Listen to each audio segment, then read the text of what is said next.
Sadyang ako'y nangangatal sa galit. Diyos ko po. Hindi ko alam kung anong aking mararamdaman eh. Sadyang nakakayamot. Ako'y iyamot na iyamot. Biruin nyo ho. Ako'y nagpunta doon sa aking kahanggan. At ay ilang araw nung nagbibideo okay. Ay naman hong hinahinaan. Araw-araw ho. Sadya namang wala hong pinipiling araw. Araw-araw yung nagbibideo okay. Paano naman ho kami? Kami natutulog hindi makatulog may trabaho. Kahit naman ho pakiusapan ninyo. Sadyang hindi naman ho nakikinig. Nagagalit pa pag pinagsasabihan.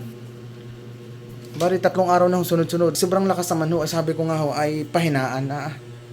Nagagalit pa ho. Kala mo naman sabi ko ako nakikiusap langot. Ako nga lang may trabaho. Paano naman hong gagawin sa akin? Ang ginawa ko naman ho, di ngayon. Kaya ako'y hapong-hapo.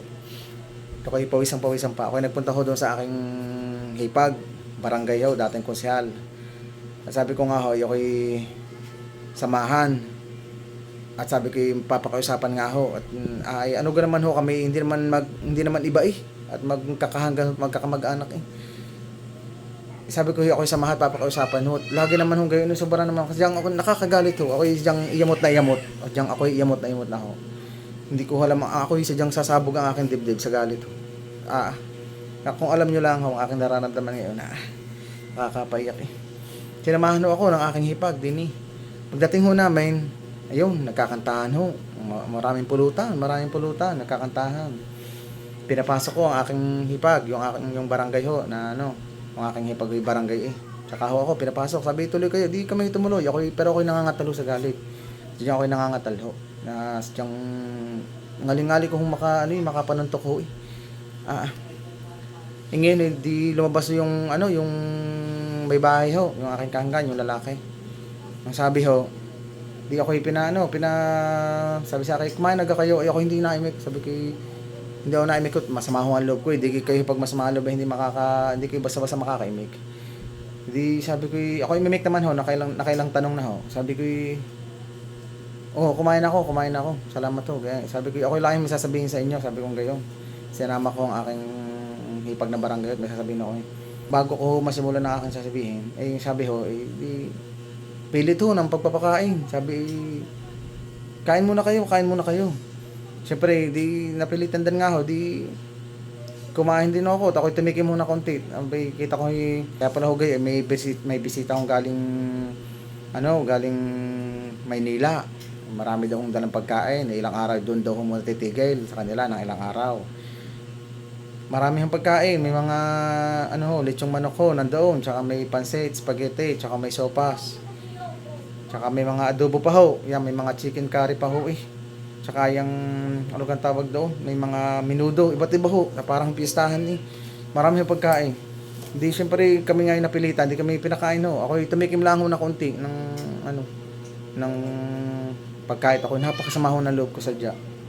Sabi ko, titikim lang ako konti, sasabihin ko ho ang aking nararamdamang, yung aking hinaing sa kanila. Di ang tinikman ko nga ho yung sopas ho, at gawa ng siyempre paborito ko ang sopas yun ang tinikman, sopas. Abay ayos ho lasa, masarap naman ho, kompleto ho ang rekado eh. Maraming gatas, hotdog, tsaka parang maraming butter, margarine, yan, dami, lasang-lasa ho, masarap. Tas maraming gulay, maraming sahog, masarap ho. Ngayon di makakain ho, ako'y pinashot nung kami may nagiinuman sa may pinto, pinashot ho ako. Tsaka yung aking hipag hindi naman ho sumyat at naka-duty pa. Di pinashot ako yung shot ho namin ang akin nung sinyat ay mamahalin ho yung alak eh. Boy, masarap ho ang alak. Masarap ho ng alak. Parang mga tequila yata yun eh. Tsaka masarap ho. Pero may mga 4 din ho, tsaka may bilog. Pero tinikman ko, masarap ho. Ay ngayon ho, kaya ako yung umuwi napasyat ho ako ng konti doon. Napatagal ko na konti ang shot. Masarap po ang alak eh, tsaka yung pagkain. Sa katunayan nga ako pinabalutan pa ng spaghetti. Binalot ko na ho din spaghetti. Mabait ho eh. Ay, hindi naman ako balot ng sopas at naubos na daw. Gusto ko balutin ni sopas, tsaka yung mga menudo, tsaka chicken curry. Ay, pero masarap po, masarap ang alak, tsaka yung mga, ano, mga handa.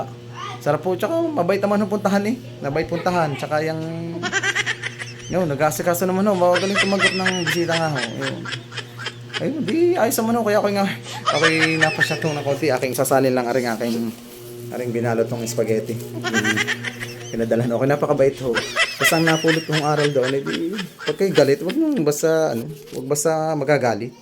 Susugod sa bahay at, hanggat,